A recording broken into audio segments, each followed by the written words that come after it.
안녕하세요. 크립토TV입니다.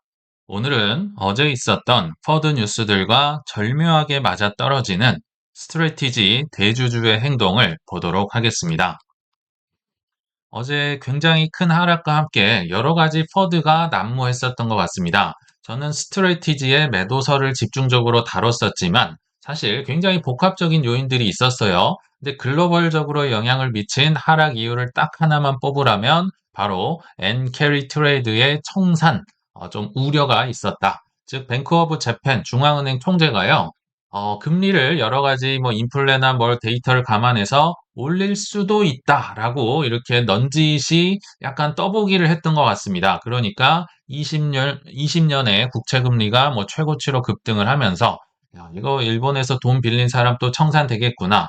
이걸로 인해서 위험 자산 회피 심리가 확대돼서 이게 코인에도 영향을 미쳤고요. 주식에도 영향을 미치긴 했었습니다. 다만 이제 크립토 쪽에 더 악재가 많았어서 좀 더 많이 빠졌다. 이렇게 보시면 되고요. 또 AI 뭐 채무 리스크 부과 뭐 이건 항상 있었던 버블론이고요. 중국의 디지털 자산 관련 규제 강화 이것도 어제 있었습니다. 근데 개인적으로는 중국의 규제 지금은 크지 않다고 봅니다. 예전에 17년, 18년도나 뭐 21년도, 22년 이때는 중국만 하면 정말 치를 떨 정도로 굉장히 떨어졌는데요. 지금은 중국은 뭐 큰 영향은 개인적으로는 없다고 생각이 들어요. 근데 어제 또 있었어요. S&P에서도 테더의 USDT의 안정성 평가 등급을 가장 낮은 5단계로 강등을 했었다. 사실 강등한 거는 1, 2주 전 얘기긴 한데요. 이게 갑자기 또 부각이 되면서 테더 위험한 거 아니냐, 지금 능력 떨어지는 거 아니냐, 뭐 원래 있었던 테더 퍼드거든요. 특히나 USDT의 1달러 가격이 공식 환율보다 약세를 보이면서 야, 이거 뭐 지금 능력이 떨어지는 것 같은데 돈 있는 거 맞아? 막 이렇게 위축을 시켰다. 뭐 정말 많은 이유가 있었던 것 같습니다. 근데 그 중에서 저는 하단을 더 꼽아보고 싶은데요. 바로 레버리지입니다. 이 기사에서 가져왔는데요. 여기에서는 중국의 이제 인민은행 경고에 뭐 코인이 타격을 받았다라고 하는데 저는 이 영향은 크지 않다고 보고요. 그 기사 밑에를 보시면 이런 내용이 있습니다. 전날 가격 하락은 4억 달러 규모의 거래소 청산이 영향을 미친 것으로 보인다. 아직도 레버리지가 그득그득하다. 이만하면 됐지 하면서 롱 또 청산, 이만하면 됐지 또 청산. 그리고 숏 하시는 분들도 가끔씩 이제 청산이 되시고, 그래서 일부 거래소에서는 최대 200배에 달하는 레버리지 투자가 있으며 규모가 상당하다라고 하는데요. 그 레버리지와 단타 투자가 너무 많다. 근데 이게 정말 오늘 영상 뒤에 안 보셔도 될 것 같 정도로 저는 굉장히 중요한 내용을 한번 얘기를 드려보겠습니다. 굉장히 냉정한 잔소리일 수도 있고요. 저도 하기는 싫지만 혹시라도 한 명이라도 도움이 되실까 봐 미리 양해를 구하고 조금 냉정한 잔소리 해보도록 하겠습니다. 이렇게 생각하는 분과 비슷한 분들, 비슷한 동의어를 제가 몇 가지 문장을 나열을 한번 해보도록 하겠습니다. 첫 번째는 이 레버리지 단타를 하시는 분들과 지금 비슷한 얘기가 뭐냐면요. 알트는 단타로 치고 빠져야지 또는 선물을 하시는 분들 굉장히 생각보다 많습니다. 근데 이게 지금 무슨 얘기냐면요. 나는 블랙럭, 시타델, JP 모건, 뭐 스테이트 스트리트, 뱅가드 이런 친구들과 트레이딩 경쟁을 해서 또는 롱숏 경쟁을 해서 이길 수 있다라는 뜻입니다. 그쵸? 나는 맞출 수 있어 단기간을 이거잖아요. 우리 직장이나 옆집, 뒷집, 뭐 김 부장, 뭐 최 과장, 뭐 박 대리 이런 사람과 경쟁하는 게 아니에요. 부동산 생각하시면 안 된다. 이분들을 이겨야 되는데요. 단타로 타이밍을 맞춰서 투자를 하시려면요. 근데 이분들은 계속 말씀드렸지만 우리의 정답지를 이미 다 알고 있습니다. 꽃가창 오더북 알고 있고요. 얼만큼 롱치고 숏치면 투두둑 떨어지는지도 알고 있고요. 무한대에 가까운 총알을 가지고 있으며 언론사도 끼고 있습니다. 그러니까 하락을 시키면서 언론도 장악한다. 근데 그분들을 트레이딩으로 이길 수 있다. 상승과 하락을 맞춰서 먹고 빠졌어야지. 이런 얘기가 나온다는 거는요. 단기적으로 맞춘다. 나는 맞출 수 있어 라는 뜻인데요. 그러니까 레버리지를 쓰고 단타로 타이밍을 재서 들어오시는 거겠죠. 근데 이렇게 해서는 절대로 돈을 벌 수 없다라고 생각이 듭니다. 역시 비슷한 얘기 한번 해 보겠습니다. 힘들 때쯤이면 저희 채널에 항상 달리는 유의 댓글입니다. 댓글은 살 돈이 있어서 좋겠수다. 이런 얘기 또 나오더라고요. 그리고 이 얘기도 많이 나왔습니다. 당신들이야 운 좋게 쌀 때 많이 사놨으니까 저렇게 편하게 얘기를 하지. 근데요, 이건 뭘 지금 간과하고 있냐면요. 살 돈 있어서 좋겠수다. 나는 힘들어 죽겠는데 당신은 어디서 운 좋게 돈이 나왔네. 살 돈이 있네. 운 좋게 돈이 나왔을까요? 과거에 굉장히 고생을 하고 정말 지금 하락보다는요, 예전 하락은 정말 앞이 보이지 않았습니다. 그렇게 정말 힘들게 해 보니까, 비트 이더를 사야겠구나. 구명조끼 입어야겠고, 해지 자산 사야겠고, 현금도 유지를 해야겠구나. 이 죽었다 살아난 경험이 있으니까 살 돈이 어디선가 나오는 거지요. 이게 그냥 운 좋게 어디서 튀어나온 게 아니라는 겁니다. 그리고 쌀 때 운 좋게 뭐 비트 이더를 사놨다든지 아무튼 조금 안정적인 포트폴리오를 갖춰놨다는 거를 굉장히 쉽게 봅니다. 그러니까 이거는요. 살 돈이 있는 거, 쌀 때 사놓은 거, 포트폴리오 갖춰놓은 거, 이게 저는 비트 이더 사는 것도 실력이라고 계속 말씀을 드렸죠.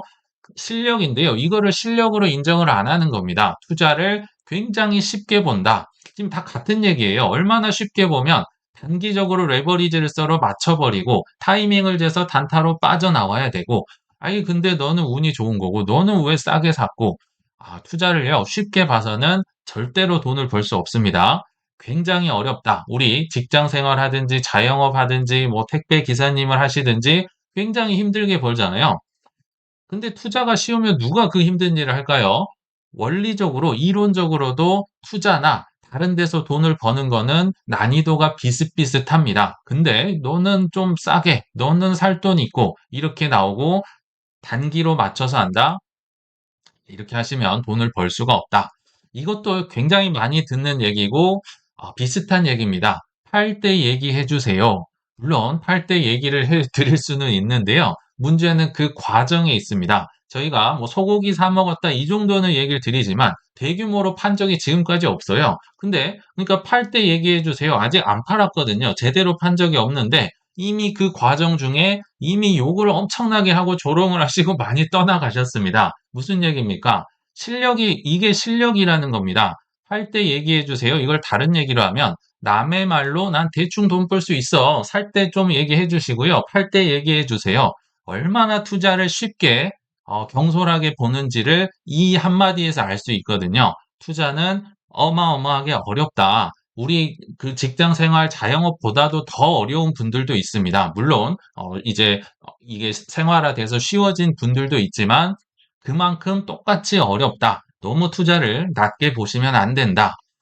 이 얘기도 비슷한 얘기입니다. 최근에 많이 달렸죠. 시즌 종료인데 왜 너네만 인정 안 하냐? 대부분 했는데 이제 너네만 남았다. 이건 무슨 얘기냐면요. 나의 경험으로, 나의 실력으로 볼 때 시즌 종료가 확실하다는 뜻입니다. 주어가 누구라고요? 내 경험입니다. 내가 경험을 해보니까, 야, 이 정도 마이너스 70%면 당연히 인정을 해야지 왜 안 하느냐라고 얘기를 하는 거잖아요. 근데 이거는 내 경험과 내 실력이 이렇게 이 규모에 있기 때문에 그렇다고, 레벨에 있기 때문에 그렇다 보시면 됩니다. 제가 이 화면을 왜 많이 보여드렸냐면요. 한 20번째 보여드렸죠. 17년도에 이더리움 가격인데요. 하락장이 아니에요. 강세장에서 흔히 있는 그것도 시가총액 2위 코인의 얘기를 보여드리려고 한 겁니다. 근데 아무리 보여드려도 소용이 없어요. 왜냐하면 과거에 겪어본 적도 없고 이거를 겪으면서 개선을 하려고 노력을 안 했으니까 그냥 욕하고 떠나면요. 과거에 뭐 18년, 뭐 22년 하락장을 겪은 거예요. 아무 소용이 없습니다. 그걸 통해서 내가 뭔가를 배우는 게 있고 바뀌어야 되거든요. 자, 강세장인데 마이너스 65, 68, 68, 58, 73 반토막 나오면요. 이것 때마다 다 하락장인가요? 하락장 왔어. 왜 인정 안 해? 왜 70%? 시가총액 2위가 이 정도면 다른 것들은 더 어마무시했을 겁니다. 과거에 비트코인도 그랬었고요. 강세장에도 73%는 얼마든지 시가총액 2위 코인에서 나올 수 있다. 그러니까 본인의 강세장의 정의와 남들의 강세장의 정의, 하락장의 정의, 정도, 실력, 규모, 뭐 포트폴리오 이게 다 다르다는 겁니다. 제가 드리고 싶은 말씀은요. 투자가요. 쉽지 않음을 인정을 하셔야만 그 뒤에 비로소 바로 돈을 벌 수 있다? 아닙니다. 일을 갈면서요. 이 2% 안에 들어가기 위한 내 경험과 실력과 뭐 포트폴리오와 뭐 아무튼 뭔가 저- 정말 훈련을 미친 듯이 하고 나서 나중에 돈을 법니다. 인정하고 바로 버는 게 아니라요. 제 개인적인 경험으로는 8년 걸렸다고 얘기 드렸잖아요.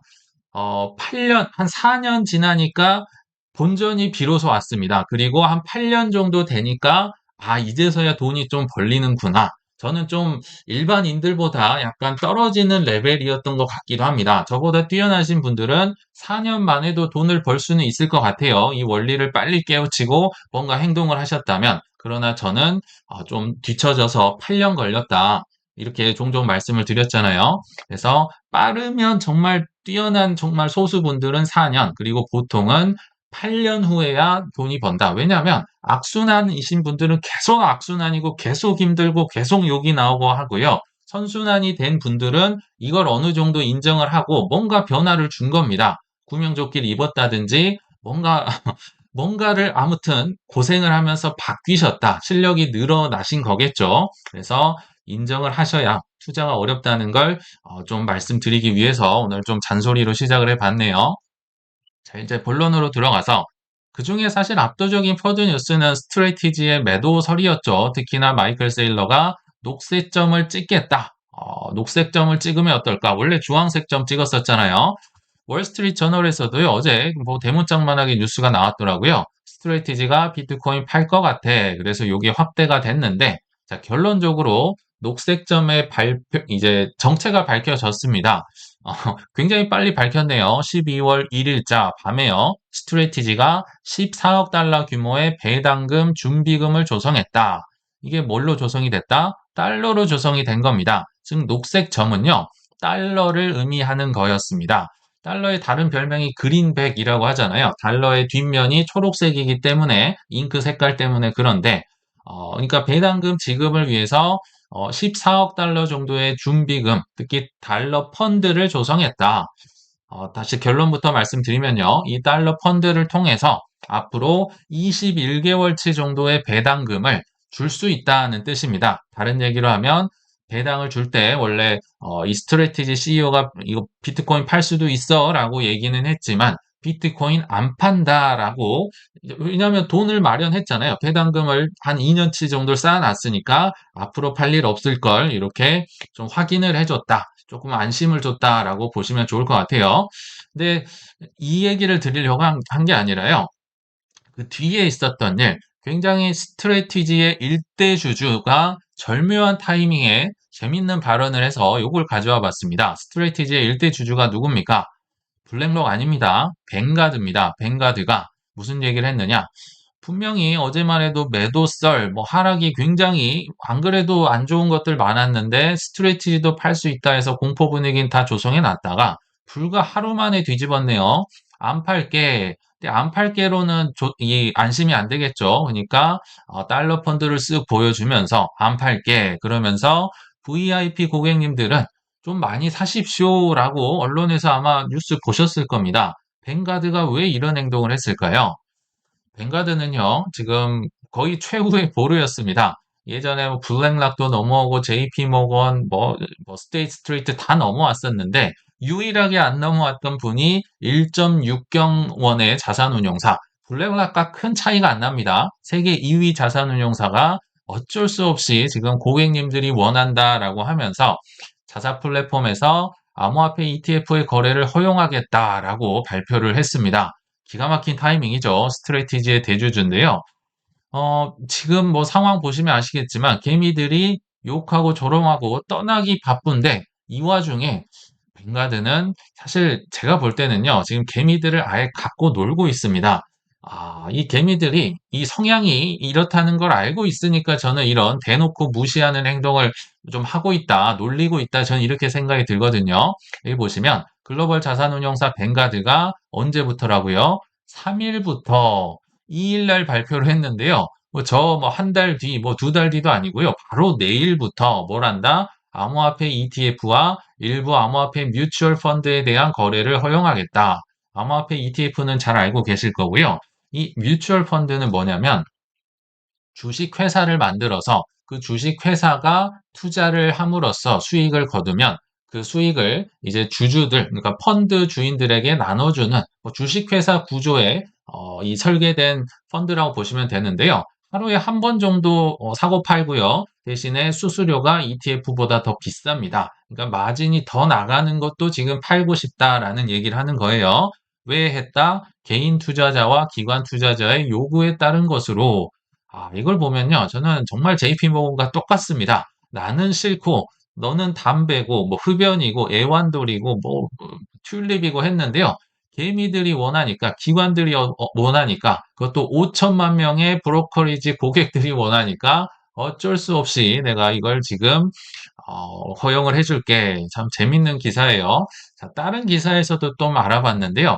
이 암호화폐 ETF가 무엇일까 궁금했었는데 친절하게 알려주네요. 비트코인만 파는 건 줄 알았습니다. 근데요, 이더리움, XRP, 솔라나 등 선별된 디지털 자산을 주로 보유하는 ETF. 아하, 개미랑요, 기관들이 비트 뭐 이더까지만 좋아하는 줄 알았는데요. 우리 기억나시죠? 6개월 내에 100개의 ETF를 마련한다. 이게 결국은 뭐 선제 작업이었구나. 결국은 비트, 이더, XRP, 솔라나, 나중에 이제 뭐 인덱스도 나오고 뭐 도지도 있고 아발란체도 있고 수만 가지를 이들이 제공을 하겠네요. 그쵸? 여기 비트, 이더만이 안 써져 있으니까요. 근데 과거에는 벵가드가 변동적이고 투기적이고 뭐 계속 이런 얘기를 해왔지만 10월 초 이후 코인의 시가총액이 1조 달러 이상이 날아갔음에도 불구하고 이루어진 결정이다. 이 내용을요, 제 식으로 한번 해석을 해보겠습니다. 10월 초 이후에 뭐 이런 얘기를 했었잖아요.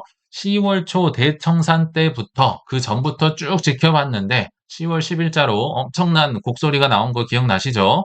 근데 그때도 이 적기가 아니었고 그 전에도 적기가 아니었고 내일이 ETF를 런칭을 허용하는 적기다. 이렇게 저는 해석이 되네요. 그렇잖아요. 10월부터 1조가 날아갔음에도 불구하고 내일 적기, 내일부터 시작. 왜 이런 행동을 할까요?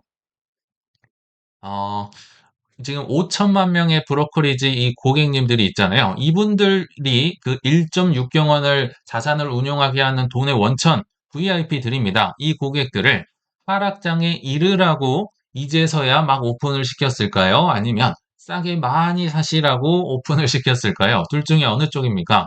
하락장에 이 고객님들 이르라고 그렇게 장사하는 분은 아마 없겠죠. 언론 플레이를 통해서 뭐 떨어뜨리기 위해서 이럴 수는 있겠지만 이거는 공식적으로 권고를 한 겁니다. 고객들을 위해서요. 하락장에 이르세요가 아니라 싸게 많이 많이 사세요라고 당장 내일 오픈을 했다는 거죠. 왜요? 싸게 많이 사는 게 돈을 버는 공식이니까. 그렇겠죠. 비싸게 많이 사면 돈을 잃을 가능성이 높겠죠. 그래서 저는 이런 행동을 보면서요. 이 타짜의 이런 장면이 떠올랐습니다. 좀 어렵지 않게 찾았어요. 왜냐하면 머릿속에 있어서. 저는 블랙락, 벵가드, JP모건, 뭐 시타델, 캔터피츠, 제럴드 등등 정말 대중을 아예 갖고 놀고 있구나. 이 대중의 심리를요, 정확하게 파악하고 있습니다. 코인 같은 거 엄청 무서운 거니까 너 다시 오진 않는 거다. 너 한번 대여봤지? 너 이제 하지 마. 근데 너 나중에 다시 올 거야. 너 다시나 찾게 될걸. 지금 그러니까 대놓고 지금 ETF 런칭을 하는 겁니다. 이렇게 떨어져 있는데 자기 고객님들을 상대로 이제는 사세요. JP모건, 벵가드 지금 많은 기업들 월가에서 공통적으로 나타나는 현상이죠. 여기 18년도의 짤로 제가 기억을 하는데요. 뭐 타짜 영화의 장면이죠. 아저씨 이거 갖고 코인 하지 마 알겠지? 돈 다 잃었는데 한 1비트코인 정도 쥐어졌나 봅니다. 이때 당시 18년 초에 10,000달러, 한때 3천 몇 달러까지 갔었거든요. 18년도 초였던 것 같아요. 그럼 내가 다시는 코인 하면 내가 사람이 아니지 고마워 하는데 머릿속에는 뭐가 있다? 아까 처음에 보여드린 타이밍을 난 맞출 수 있어. 나는 그들과 경쟁해서 이길 수 있어. 이런 생각을 갖고 결국 이더리움으로 하실래요? 리플로 하실래요? 이때는 그 알트코인이 별로 없었죠. 18년도만 하더라도 아무거나 줘 떡상 가지야. 저는요, 정말 대놓고 이들이 고객들을 우롱하고 있다. 고객의 성향을, 특성을 너무 잘 알고 있다는 거 참 이거 보면서요. 참 무섭기도 하고 괘씸하기도 하고 저는 이런 생각이 들더라고요.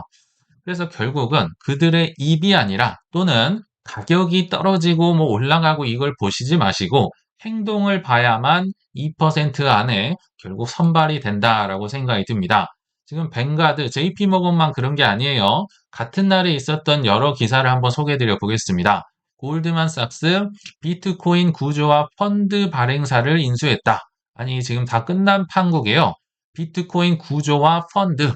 이걸 보면서 전 JP모건이 생각났습니다. IBIT 구조화 채권을 JP모건이 선점을 했고요. 골드만삭스는 구조화 펀드 발행사를 아예 인수를 해버렸습니다. 이노베이터 캐피털이라고요. 특히 뭐 옵션이나 비트코인 구조화 이렇게 다양한 파생 상품을 만드는 큰 회사를 그냥 인수를 아예 먹어버렸어요. 이 힘든 시국에 20년도 2분기에 인수가 완료될 예정이다. 뭐 그렇게 뭐 이렇게 서두르는 것 같지도 않죠 보니까. 그래서 이번 인수를 통해서 280억 달러, 한 41조 원의 UAM이라고 하죠. 운용 자산을 추가로 관리하게 됐다.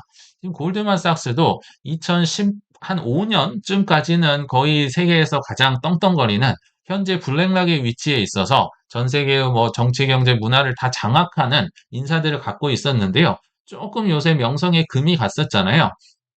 만회를 하기 위해서 보니까 노력을 많이 하고 있다라는 생각도 들고요. 여기서 구조화 펀드, 이 구조화가 무슨 얘기냐? 수만 가지 다양한 상품을 비트코인 파생적으로 만든다는 겁니다. 예를 들면 버퍼형이란 게 있는데요. 뭐 이 완충 장치죠. 손실은 마이너스 15%까지만 보세요. 대신에 상승도 아무리 올라도 20%만 가져가셔야 됩니다. 뭐 이런 거고요. 플로어도 뭐 일정 뭐 구간을 이렇게 보장을 해준다든지 뭐 옵션을 뭐 추가를 해서 뭐 콜옵션, 풋옵션으로 뭐 이렇게 해지를 한다든지 이런 수만 가지 이제 구조화 상품이 나온다는 건데요. 왜 이런 걸 만드는지 보시면 결국은 똑같습니다. JP모건이든 뭐 골드만삭스든 비트코인 이거 엄청 무서운 거잖아요. 이렇게 떨어지는 거 보셨죠? 그러니까 안전한 비트코인 파생 상품 구조화 ETF 한번 보고 가시죠. 다른 얘기로 하면 이 비트코인으로 파생해서 나올 수 있는 시장이 굉장히 커질 거다. 먹거리가 많다 생각하고 지금 이런저런 월가가 뛰어들고 있는 거를 여러분들은 보고 계십니다. 불과 일주일 전이죠. 일주일은 아니네요. 한 달 전. JP모건이 IBIT, 블랙락의 비트코인 ETF로 구조화 채권을 출시했다. 비슷한 얘기잖아요. 최소 16%는 확정적으로 가져가세요. 네, 뭐 30%가 넘어가면 손실을 입긴 하지만 웬만하면 이런 뭐 30% 넘어가지 않으면 원금이 뭐 보장이 되고요. 비슷한 얘기를 지금 채권 가지고 똑같이 하고 있다는 겁니다. 근데 JP모건이 조금 더 빨리 출시를 했고요. 결국 이거를 하는 이유는 보수수료를 먹기 위해서인데 누가 이거를 들어온다? 베이비 부머 세대입니다. 이 부자 형님들은 사실 주식만 해도 부동산만 해도 이런 위험한 거를 들어올 필요가 전혀 없는데 이분들을 위해서 좀 안전하게 좀 뭐 커버드 콜이라든지 뭐 이런 상품 많이 나오잖아요. 다 겁이 있으신 분들을 싸게 모시기 위해서 많이 모시기 위해서 나온 상품이다라고 보시면 되고요. 제가 계속 고마진이라고 얘기를 드렸는데 고마진이라는 이유 자체에서 사실 두 가지가 함축되어 있다고 보시면 됩니다. 지금 JP모건이든 골드만삭스든 뭐 뱅가드든 이 고마진을 보기 위해서는요. 비트코인의 상승, 우상향이 나와야만 수익을 고객도 가져가고 나도 고마진을 많이 볼 수 있습니다. 무슨 얘기냐? 비트코인이 예를 들어 한 70% 올랐습니다. 그러면 40%는 고객님 드리고요. 30%는 내가 먹고 그래야 고마진이 나올 거 아니에요. 최소 지금 16% 확정 수익을 보장하고 뭐 원금을 보장한다 하는데 세상에 공짜가 있습니까? 그런 건 없습니다. 대신에 상승 우상향이 전제가 되기 때문에 그 상승의 일부를 내가 먹고 나머지는 조금만 드세요. 아까 더 올라도 덜 먹습니다. 이런 상품이 있다고 했었잖아요. 비트코인 우상향을 전제로 했기 때문에 가능하다. 두 번째는요. 이 상품의 구조가 엄청나게 복잡해서 수수료를 숨길 구간이 너무너무 많습니다. 지금 뭐 풋옵션, 콜옵션도 쓸 거고요. 수합도 시키고 레버리지도 쓸 거고 만기마다 뭐 달라지고 해지 자산 뭐 롱숏 하면서 차익을 거두고 이런 수많은 이제 그 수수료를 숨길 수 있는 구간이 많은데 고객들은 이거 얘기해줘도 모르거든요. 그래서 우상향과 복잡한 구조로 인해서 많은 수익을 거두려고 지금 들어오는 거다. 이렇게 보시면 될 것 같아요. 역시 같은 날에 야, 정말 대놓고 뉴스가 많이 나옵니다. 미국 은행이 먼저 권한다. 뱅크 오브 아메리카에서 최대 비트코인 4%까지 담으세요라고 공식 권고를 했습니다. 은행들은요, 절대 공식적으로 특히나 보고서에 이런 문구를 담을 일이 없었습니다. 왜냐하면 투기적이고 위험한데 괜히 이런 거 얘기했다가 손해 보면은 뭐 집단 소송 들어오고 난리 아니겠죠. 게다가 본인의 밥그릇을 뺐는데 공식 권고할 일이 없었어요. 근데 지금 마지막 퍼즐이 완성됐다. 과거에 뭐 이미 이 코인 시장을 개척하신 분들이 블랙락, JP 모건 스탠리, 피델리티, 찰스 슈압 다 들어왔는데 정말 마지막 퍼즐인 뱅가드가 이제 코인 ETF 팔겠다고 들어왔고요. 뱅크 오브 아메리카도 과거에 뭐 중립적이거나 관망의 자세를 취한 적은 있는데 이렇게 공식적으로 퍼센티지를 딱 집어서 얘기한 적은 이번이 처음이라고 합니다. 공식적으로 권고를 했다.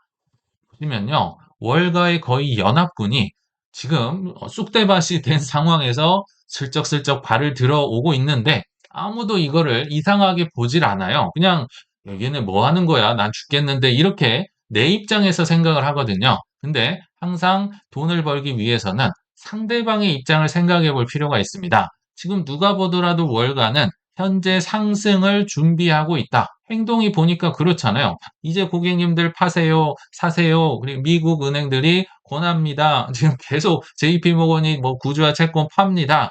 누가 보더라도 상승의 준비 행동을 하고 있거든요. 자, 그들의 입장에서 보면 왜 이런 행동을 할까?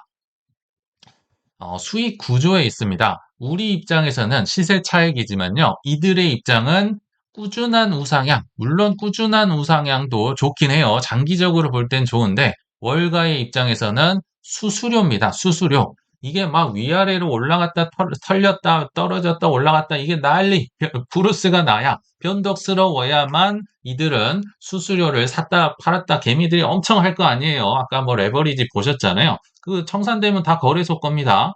그리고 뭐 이 숏배팅하면 헤지펀드들이 먹는 거고 변덕이 심해야만 거래 수수료, 파생 수수료 어마어마하게 벌어갈 수 있습니다. 그래서 사실 24년도 블랙락의 비트코인 ETF가 나온 이래로 우리 이게 사실 굉장히 많이 뭐 올라갔다 떨어졌다 어떤 분들이 얘기하시더라고요. 이제 기회 그만 줬으면 좋겠습니다. 그 정도로 올랐다 떨어졌다 올랐다 떨어졌다 과거와 좀 달라진 것 같아요. 즉 월가의 돈이 들어오면서 그들의 이제 뭐 재간에 장난에 놀아나고 있고 아직은 비트나 이더나 이런 자산들이 커졌다고 보기는 어렵죠. 주식이나 여러 개 비교하면 시총도 아직 작고 장난치기가 좋기 때문에 월가가 들어오니까 이 변동성이 어마어마해진 것 같아요. 그래서 많은 수수료를 벌고 있다. 근데 현재 상승 준비하는 이유가 뭐다? 지금 많이 떨어졌잖아요. 많이 떨어졌는데 그럼 가성비를 따져보시죠. 여기서 더 떨어지는 게 이들이 돈을 버는 게 좋을까요? 아니면 이만하면 됐다 하고 올리면은 다시 수수료를 벌기 좋을까요? 판단은 여러분들이 해주세요. 그래서 오늘의 결론은 투자의 수익은 월가가 키운 판의 수익을 나눠 갖는 겁니다. 무슨 얘기냐면요. 코인은 아까 말씀드렸던 부동산처럼 옆집이나 뒷집, 뭐 김 부장님, 박 대리님, 최 과장님과 경쟁하는 게 아니라요. 뱅가드, 블랙락, JP모건과 경쟁을 해서 그들의 시세 차익 일부를 가져오는 겁니다. 블랙락 거 내가 뺏어오는 거예요. 수익의 일부를.